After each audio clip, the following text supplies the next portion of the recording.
नमस्कार संदीप जी। बहुत बहुत स्वागत है आपका। नमस्ते अंजू जी। सर, कहां तो हम इस देश में रोहिंग्या को बोरिया बिस्तर समेटकर उनके देश भेजने की तैयारी कर रहे हैं, और कहा हमारा सुप्रीम कोर्ट कह रहा है कि उनके बच्चों को शिक्षा का अधिकार है, दिल्ली के सरकारी स्कूलों में उनको एडमिशन दिया जाए और यहां तक कि अस्पतालों में भी उनका मुफ्त इलाज किया जाए। ये चल क्या रहा है इस देश में?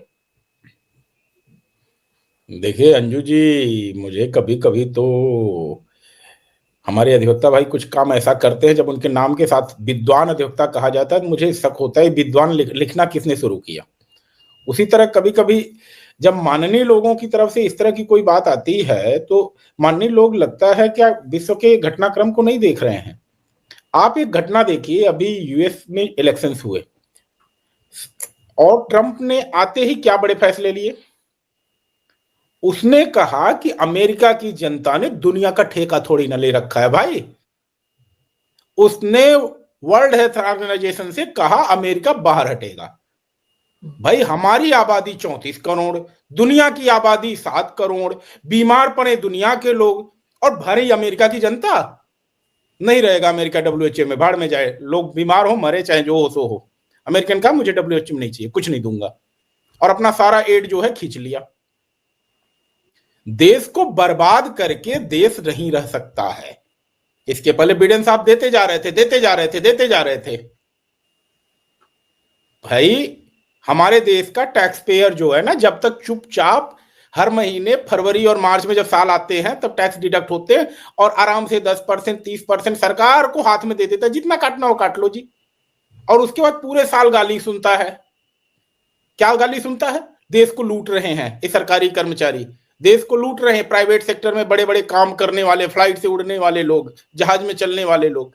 अरे भैया सबसे ज्यादा कटवा भी वही रहे हैं जिनके पैसे से ये सारे फ्री फंड सब कुछ चल रहा है। और अब क्या भैया, देश के लोगों का तो भला हुआ ही नहीं, अभी इधर से बांग्लादेशी आ गए दहेज में। और कल को क्या होगा? अभी तो कहा जा रहा है कि एजुकेशन की बात हो, कल को कहा जाएगा भाई प्यार मोहब्बत भी बहुत जरूरी है, तो प्यार करने का भी राइट दे दो इनको। और बच्चे तो नेचुरली पैदा ही कर रहे हैं सड़क के किनारे। फिर लोग यहां डिमांड करेंगे जैसे अमेरिका में बाई बर्थ राइट है, यहां भी बाई बर्थ राइट दे दो। भारत में जो पैदा हो गया वो भारत का सिटीजन माना जाएगा। फिर अम्मी अब्बू बांग्लादेश से भाग करके आएंगे, यहां बच्चे पैदा करेंगे, बच्चे भारत के नागरिक बन जाएंगे और फिर उनके सारे राइट आ जाएंगे। और जो यहाँ का मूल नागरिक है, जो भारत का है, वो ठन गोपाल केवल टैक्स भरे। भाई चल क्या रहा है? धर्म खाता चल रहा है क्या यहाँ पे, या मतलब धर्मशाला है भारत? देश की अदालतों को इन सभी चीजों को देखना पड़ेगा, और अगर नहीं देखेंगी तो जैसे मैंने कहा ना, कभी कभी शक होता है कभी कभी अधिवक्ता की हरकतों पे कि इनके नाम के साथ विद्वान लिखना क्यों शुरू किया गया। अगर इस तरह की बातें कहेंगे तो लोगों के मन में भी सच होगा, सवाल उठेंगे कि माननीय शब्द क्यों लगाया जाता है। क्या इनकी बात को माना जा सकता है? जिसकी बात मानी जाए वो माननीय है। क्या ये बात मानी जा सकती है कि कोई देश में घुसपैठ करेगा अवैध तरीके से और उसको जो है बच्चों को पढ़ने का भी राइट मिलेगा? दूसरा ले लीजिए ट्रंप का उदाहरण, क्या किया हमारे लोगों को? लोग कह रहे हैं हथकड़ी लगा करके भेज दिया, जहाज में बैठा करके भेजा, अमेरिका के जहाज में बैठा के भेजा ना उसने। हाँ, तो गलत क्या किया सर? सही तो किया। Trump is 100% correct, Indian government is 100% correct. अगर कोई अवैध तरीके से गया है, भारत का नागरिक है, तो हम उसे वापस लेंगे। दोनों लोग सही हैं अपनी जगह पे, क्योंकि दोनों ही नेताओं के लिए कंट्री फर्स्ट है। बिल्कुल। उन लोगों के लिए ये नहीं है कि हमारा वोटर क्या करेगा, या हमारा एक्स कास्ट क्या करेगा, वाई कास्ट क्या करेगा, एक्स कम्युनिटी क्या करेगी, वाई कम्युनिटी क्या करेगी। बिल्कुल स्पष्ट है, America first, India first, both leaders. और इसीलिए शायद कड़वी बातें भी ट्रंप भारत की मानते हैं और भारत अमेरिका की मानता है। भाई अभी तक तो जेल में सड़ रहे थे ना ये लोग, जो लोग आए हैं जहाज से, जेल में सड़ाने के लिए भी तो पैसा चाहिए ना भाई। अगर रोहिंग्याओं को हम यहाँ जेल में बंद कर दें या डिटेंशन सेंटर में रख दें तो उनको खिलाने पिलाने और दवा पे सब खर्चा किसका होगा? देश के टैक्स पेयर का होगा। तो इनको तो सर, सुप्रीम कोर्ट ने तो कहा था कि उनको डिटेंशन कैंपों में मत डालो, सीधे उनके देश भेजो। इसी सुप्रीम कोर्ट ने तो कहा था भी पिछले हफ्ते कि रोहिंग्या को डिटेंशन कैंप में मत रखो। अब यही सुप्रीम कोर्ट कह रहा है कि उनके बच्चों की पढ़ाई का खर्चा भारत उठाए, शिक्षा का अधिकार उनको है। इस देश की अपनी जितनी पूरी आबादी है सर, उसको शिक्षा नहीं मिल पा रही है, उसके लिए दिक्कतें हो रही हैं, और ये कह रहे हैं कि जो हमारे देश में अवैध तरीके से घुसे हुए उनको भी शिक्षा दी जाए, उनके बच्चों को पाले। हम ठेका ले रखा है हमने। हमें तो सबसे बड़ा आश्चर्य होता है वो अधिवक्ता जो ऐसे मुकदमों को लेकर के अदालत के पास जाते हैं, क्या वो जमीनी सच्चाई से वाकिफ नहीं है, या जमीनी सच्चाई को स्वीकार नहीं करना चाहते, या फिर जिस डाल पे बैठे उसी डाल को काट रहे हैं, या फिर कोई एजेंडा चला रहे हैं। एजेंडा चला रहे हैं, ऑब्वियस है एजेंडा चला रहे हैं। और क्या है आप बताइए, रोहिंग्या के लिए इस देश में किसके मन में मोहब्बत हो सकती है, या क्या ये सोच सकता है कोई कि रोहिंग्या को पढ़ाया जाए लिखाया जाए यहाँ पे? भाई जो क्रिमिनल है उसको बोरे में भरो और वापस भेज दो बांग्लादेश, जिस तरह से अमेरिका ने किया है। जो है हमारे देश में अगर कोई भी व्यक्ति अवैध घुसपैठिए के प्रति, मैं I am not talking about Bangladeshi, कोई भी अवैध घुसपैठिया अगर आया है भारत के अंदर, उसको अविलंब भारत सरकार को भेजना चाहिए और शुरू करना चाहिए इस कार्यवाही को। साफ साफ बात है। लेकिन अगर इस तरह की बातें होंगी कि आप पढ़ाइए लिखाइए, तो मैंने तो कहा ना, अभी एक कदम आगे बढ़ जाएगी बात। फिर तो लोग कहेंगे कि यूएस में तो बाय बर्थ सिटीजन राइट है, ये भी दे दो, कह दो भारत के नागरिक हो जाएंगे। सबसे बड़ी बात है अंजू जी, हम लोग सवाल नहीं पूछ रहे हैं, जनता सवाल नहीं पूछती है। ये सवाल पूछा जाना चाहिए माननीयों से। मेरी बातें हो सकता है न्यायपालिका के लोगों को बुरी लगे, एजेंडे पे हर कोई चलता है। आप केवल मीडिया को गोदी मीडिया कह दें या राजनेताओं को कह दें, आप अरुण जेटली जी का बयान याद करिए, लोकसभा के पटल पे दिया हुआ। उसका हिंदी वर्जन था कि न्यायाधीशों का जजमेंट जो है रिटायरमेंट के बाद मिलने वाले बेनिफिट्स से भी गवर्न होता है। Post pre retirement judgments are affected by post retirement benefits या प्रिविलेजेज। तो हम ये नहीं कह सकते कोई एक एजेंडे पे चल रहा है, हर कोई एजेंडे पे चल रहा है। और देश के संविधान बनाने वालों ने एक एजेंडा बड़ा साफ रखा था, आपके लिए 65 साल की उम्र में कंसोलिडेटेड फंड ऑफ इंडिया से पेंशन और सैलरी दोनों की व्यवस्था की गई थी। उसके पीछे पर्पज क्या था? उसके पीछे पर्पज यही था कि जब आप 65 साल की सेवा कर चुके हों, तब आपको फिर इधर उधर मुंह ना मारना पड़े, लोगों की तरफ जो है देखना ना पड़े कटोरा फैला करके कि भाई मुझे कमीशन का चेयरमैन बना दो, भाई मुझे जो है कहीं ट्रिब्यूनल में बैठा दो, मुझे किसी जांच एजेंसी में बैठा दो, जांच आयोग का अध्यक्ष बना दो। इस तरह के कटोरे लेके मांगना ना पड़े। और कंसोलिडेटेड फंड मतलब भारत की जो समेकित निधि है उसमें से आपकी पेंशन आएगी। कोई कटोरे में राज्यसभा मांगता है, कोई कटोरे में कहता है कुछ दे दो कुछ दे दो, सब मांग रहे हैं। भाई कॉन्स्टिट्यूशनल मैंडेट था टैक्स पेयर के पैसे से आपको मरते दम तक पेंशन देने का, सिर्फ और सिर्फ यही रीजन था कि जब आप रिटायर्ड हो आपकी जिंदगी उसी तरह चले जैसे कि आप सम्मान से जब डायस पे बैठते थे तब रहते थे। पर सर एक चीज समझाइए कि ये जो जनहित याचिका है, जनहित याचिका के जो मतलब जिन सीनियर एडवोकेट ने केस रखा था सुप्रीम कोर्ट में, वो कोलिन गोंजाल्वेस उनका नाम है, और ये रोहिंग्या ह्यूमन राइट्स इनिशिएटिव, ये एनजीओ है। मेरे को तो ताजुब भी हो रहा है सर कि हमारे देश में रोहिंग्या की पैरवी करने के लिए, उनकी भलाई के बारे में सोचने वाली भी एक जमात है, वो उनके लिए एनजीओ बना रहे हैं। पैसा कहां से आ रहा है सर इस एनजीओ के लिए? वही यूएसएड। देखिए मुझे तो आश्चर्य हो रहा है कि बाहर का नागरिक या भारतीय नागरिक इसमें शामिल तो होगा जरूर, क्योंकि अगर बाहर के नागरिक तो बना ही नहीं सकते कोई एनजीओ भारत में जो है। भारतीय नागरिक तो कम से कम होना पड़ेगा ना, भारत की प्रॉपर्टी तो नहीं दिखानी पड़ेगी ना रजिस्टर्ड ऑफिस के लिए। तो रोहिंग्या कौन सी रजिस्टर्ड ऑफिस दिखाएगा? इस एनजीओ का रजिस्ट्रेशन कैसे हुआ ये भी देखा जाना चाहिए। हमें फाइंड आउट करना चाहिए कि इस एनजीओ के रजिस्ट्रेशन के पीछे कौन कौन से लोग हैं। लेकिन सबसे बड़ा सवाल जो उठता है, आज जब इस माननीय न्यायालय के पास ये मामला जा रहा है, ये फाइल तो उठा के फेंक दी जानी चाहिए थी। जहां पर लोगों के मुकदमे 4-4 साल से पेंडिंग हैं, जहां पे 100 फाइलों में से 90 फाइलें एक एक करके फेंक दी जाती हैं कि हाईकोर्ट का ऑर्डर बिल्कुल सही है, उसमें हम हस्तक्षेप नहीं करेंगे। 30-30 सेकंड में, 40-40 सेकंड में फाइलें उठा के फेंक दी जाती हैं। वहां पर रोहिंग्याओं के लिए सुनवाई के लिए समय देना अदालत का एक तरह से कहें भारत के 140 करोड़ जनता का अपमान है। हमारे देश की जनता न्याय के लिए भटक रही है और रोहिंग्याओं के लिए आप एजुकेशन पे बहस सुन रहे हैं। सुप्रीम कोर्ट के लिए प्रायोरिटी क्या होनी चाहिए? पहले भारत के नागरिक होनी चाहिए कि रोहिंग्या होना चाहिए? रूल इज वेरी क्लियर, भाई जो अवैध घुसपैठिया वो बाहर जाए, भगे यहां से। इन सब के लिए क्यों सिंपैथी भाई? आज हम क्यों चर्चा कर रहे हैं इन लोगों के लिए? बिल्कुल भगाओ इनको। सरकार को भी देखना चाहिए इस पे। और मुझे लगता है कि अगर इस तरह का कोई चीज हुआ है तो भारत सरकार चुप नहीं बैठेगी, मुझे पूरी उम्मीद है। एक हफ्ते का टाइम दिया गया है सर, कहा गया कि बुधवार तक जवाब दे केंद्र सरकार इस बारे में।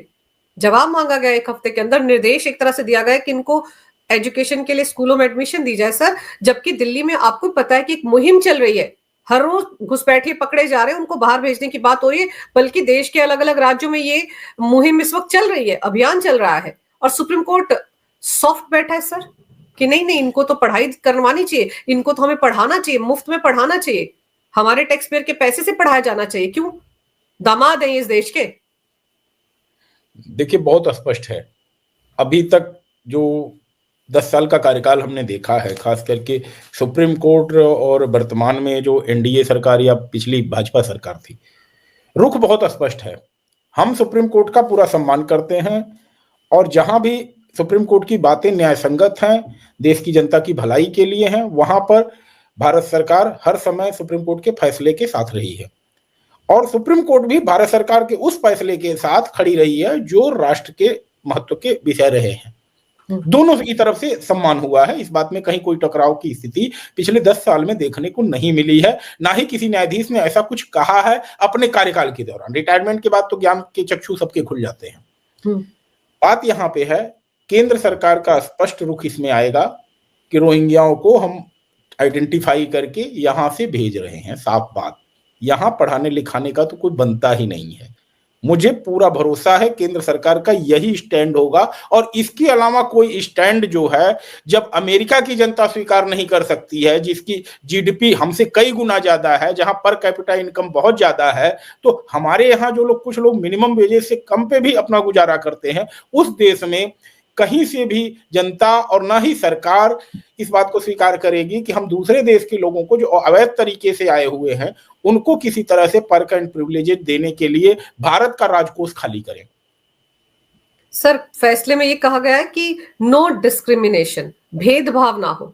ये जो घुसपैठिए करके गैर कानूनी तरीके से हमारे देश में घुसे हैं सर, इनके अधिकार और इनके साथ भी भेदभाव की बातें कर रहे हैं सुप्रीम कोर्ट। मतलब अभिव्यक्ति की आजादी सर सबको है।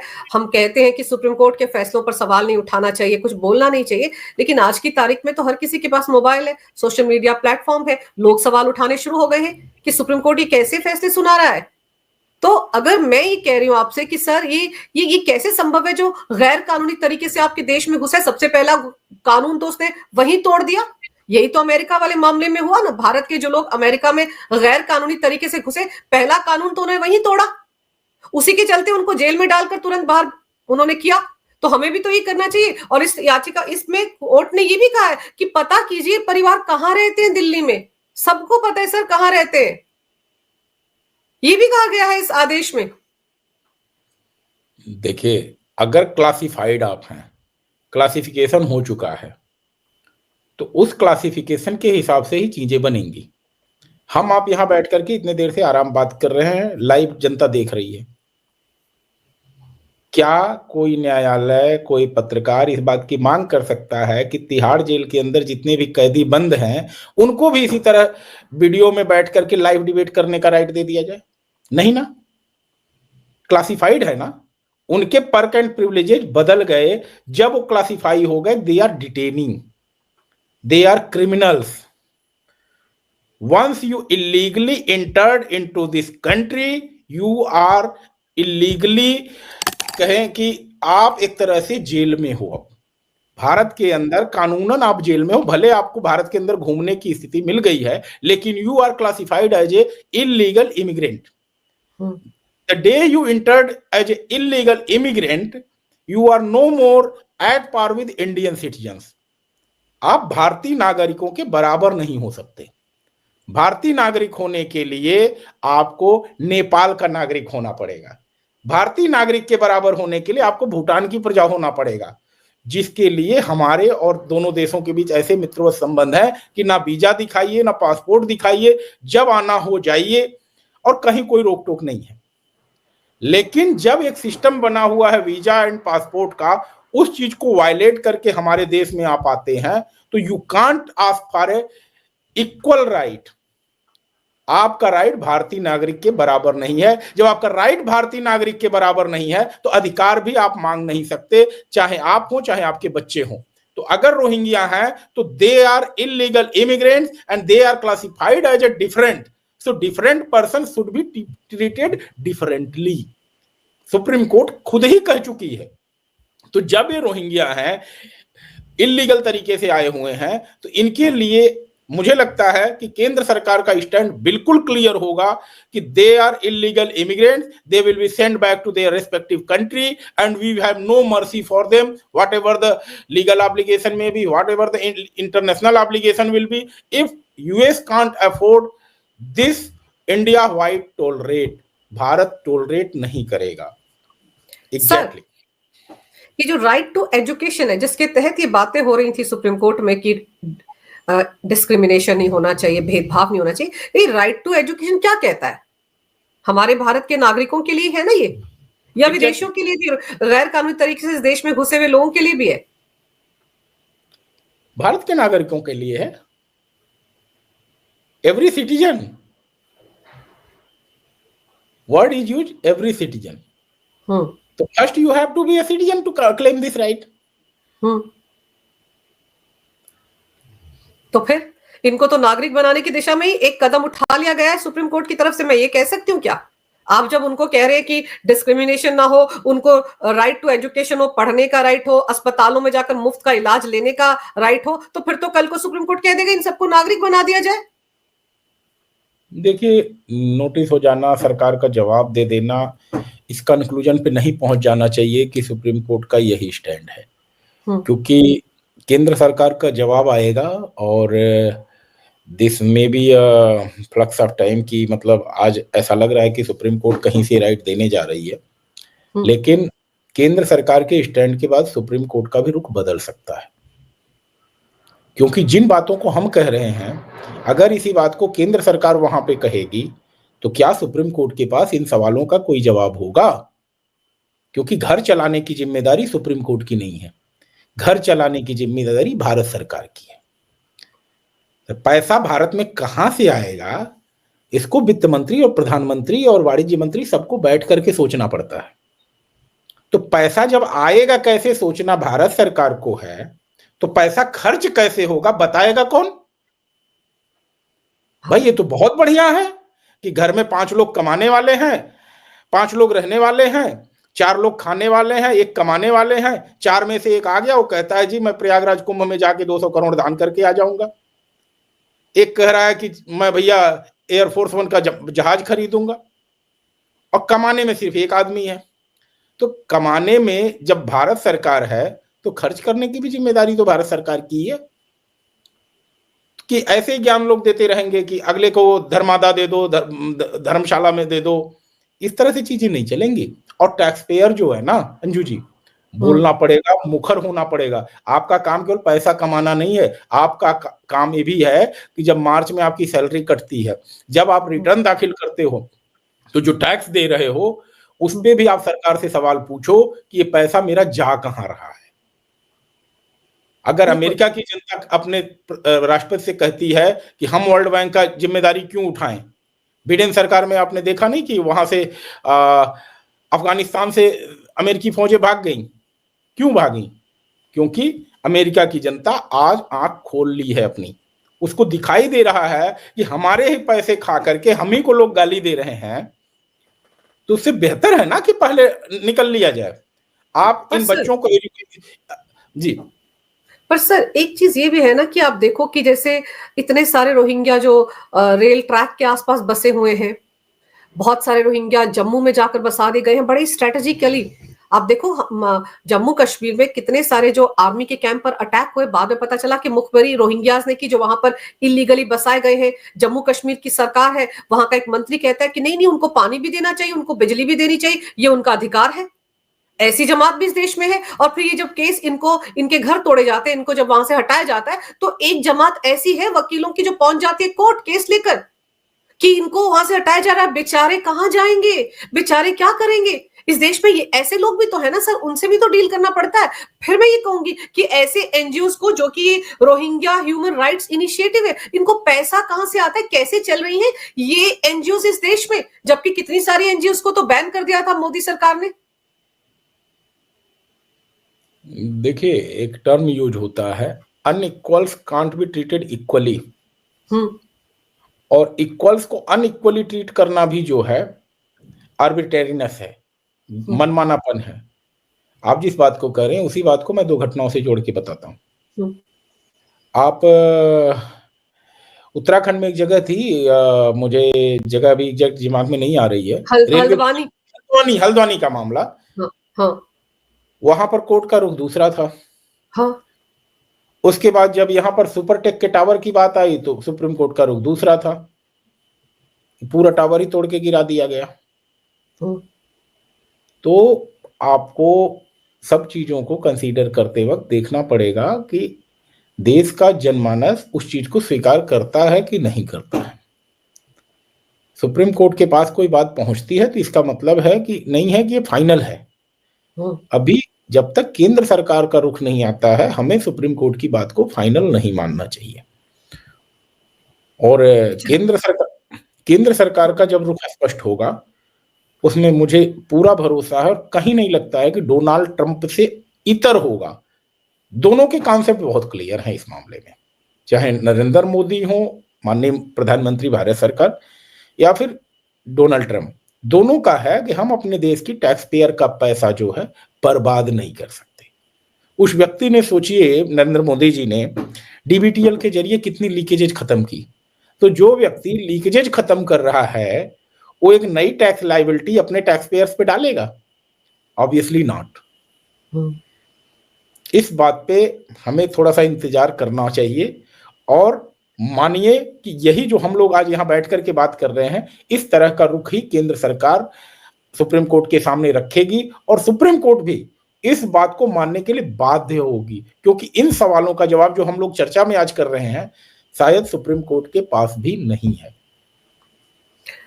सर उम्मीद करते हैं कि ऐसा ही हो, लेकिन फिर आपने इस इंटरव्यू के शुरुआत में कहा था कि जिस देश में करोड़ों मामले पेंडिंग पड़े हुए हैं कोर्ट्स के सामने, जहां पर सुप्रीम कोर्ट में वो गुजरात के कोने में बैठा आदमी, अगर उसका केस सुप्रीम कोर्ट पहुंच जाए सर, तो पता नहीं सालों साल लग जाते, दशकों लग जाते हैं उस पर सुनवाई होने में। लिस्ट ही नहीं होता है वो केस, और इनके केस इतनी जल्दी लिस्ट हो जाते हैं। तो चलिए सर, अब देखते हैं कि केंद्र सरकार की तरफ से किस तरह का जवाब आता है। लेकिन जो कुछ कोर्ट में हुआ है आज, उसके बाद तो सवाल उठेंगे, जवाब भी देने पड़ेंगे, जस्टिफाई भी करना पड़ेगा कि आपने अपने कौन से विवेक का इस्तेमाल करते हुए इतना भी कहा कि उनको अधिकार है, उनके साथ डिस्क्रिमिनेशन नहीं होना चाहिए, भेदभाव नहीं होना चाहिए। कम से कम इस देश के अंदर जो लोग रह रहे हैं उनके साथ जो भेदभाव हो रहा है उसी की तरफ ध्यान दे लें हमारे सुप्रीम कोर्ट के माननीय, तो ज्यादा बेहतर रहेगा। सर आपने समय निकाला इस महत्वपूर्ण विषय पर, बहुत ही अच्छी जानकारी मेरे दर्शकों को दी। नमस्कार, भारत माता की जय हो, वंदे मातरम। वंदे मातरम।